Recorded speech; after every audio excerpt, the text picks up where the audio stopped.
In a deeply troubling escalation of tensions, North Korea has deployed 3,000 troops to several training locations across eastern Russia. There are concerns that the soldiers are preparing to fight alongside Russians against Ukraine, a move which the US has warned is very serious and will make them fair game in combat. It comes after Moscow and Pyongyang bolstered their military ties back in June. For more on what this could mean for the war and the wider geopolitical climate, I'm joined by the leader of the Russian United Democratic Party, Yabloko, Grigory Yavlinsky. Grigory, great to have you back on the show. Wonderful to see you. Were you just as shocked as the rest of us when you heard about the deployment? It's a very painful step to make these conditions of the war and the war itself more and more bloody, and the end of the story becomes even more far from now than it was before. What is the mood like in Russia when it comes to this conflict? How would you describe the population and their reaction? Are they supportive of this? Do they want out? The people are living under the very big pressure of propaganda and enormous pressure of threat and fear. People are afraid of the authorities, and they're afraid to say something, and they even are afraid in making their part in the polls, just to say what they really think about what's going on. At the moment, Russia is in a position that the society is in the mood of that the absolute majority of the people have no idea what to do with this and how to influence on what's happening in the country.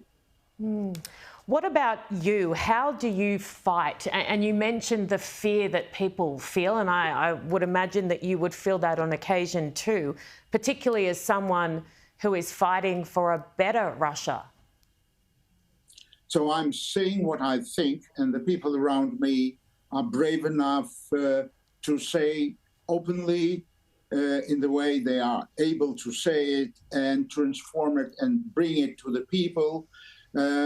The truth about what's going on and say it openly and clearly. But the problem is that in the current situation, to reach the big number of people is extremely difficult thing. And it's very seldom when it's possible to do it in reality. But nevertheless, the people around me, my people, my colleagues, the members of the party are continuing all over Russia, almost in all regions of Russia, are trying to say what they think about what's going on. And we have a key idea about that. We are absolutely sure that the first step and what is necessary to do as soon as possible is a ceasefire. And then all the other political negotiations would come later. Do you believe that a President Donald Trump in America, should he win their election, do you believe that he would be able to end this war straight away? No, I think that this is election campaign. Election campaign have its own rules. He's saying the things which are popular. What would happen after if he is going to win, that'll be another story.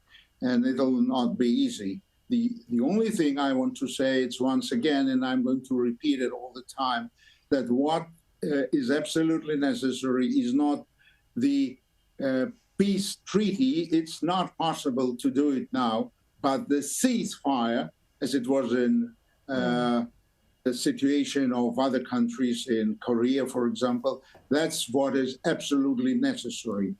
Whether the Trump would be prepared to do that, maybe he'll try to do that, but I'm not sure that that'll be easy, even for him.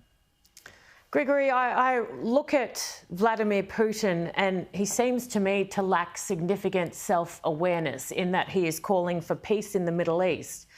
Does he not realise what he has begun, in the opinion of most in the West, and what is going on in his own backyard?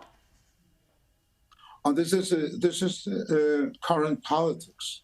This is current politics. For example, he's responding just to the very popular point in the West, the ceasefire in the Middle East. But never, ever this idea is on the way for Russia-Ukraine conflict. It's sometimes even strange to say every day about the ceasefire in the Middle East and not to say about the ceasefire at all about Ukrainian-Russian conflict. That's what Putin is continuing to do. He's speaking about the ceasefire in the Middle East, and he's saying that he's ready to stop it and to take part in that, but doing not enough steps to stop the conflict in the Russian-Ukrainian case. And why ceasefire is so key important? Because the people are dying every day. It's a lot of blood there. So I would say once again, ceasefire, that's what is necessary, and all political negotiations later.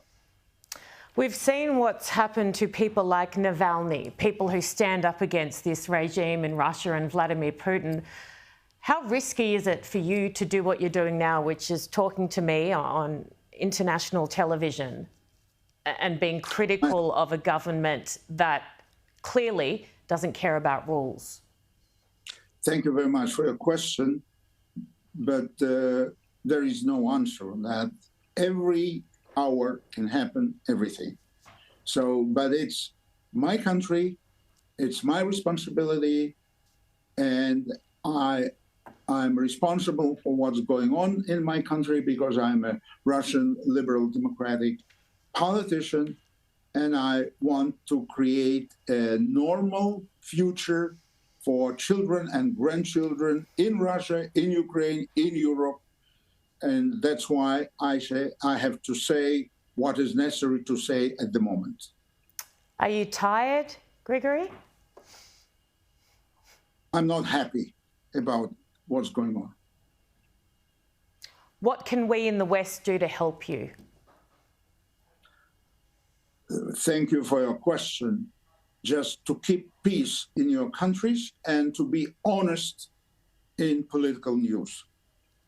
Wow, thank you so much. You're incredible. Keep up the fight, as thankless as it must feel. Really appreciate your time as always, Grigory. Thank you. I wish you all the best. Thank you.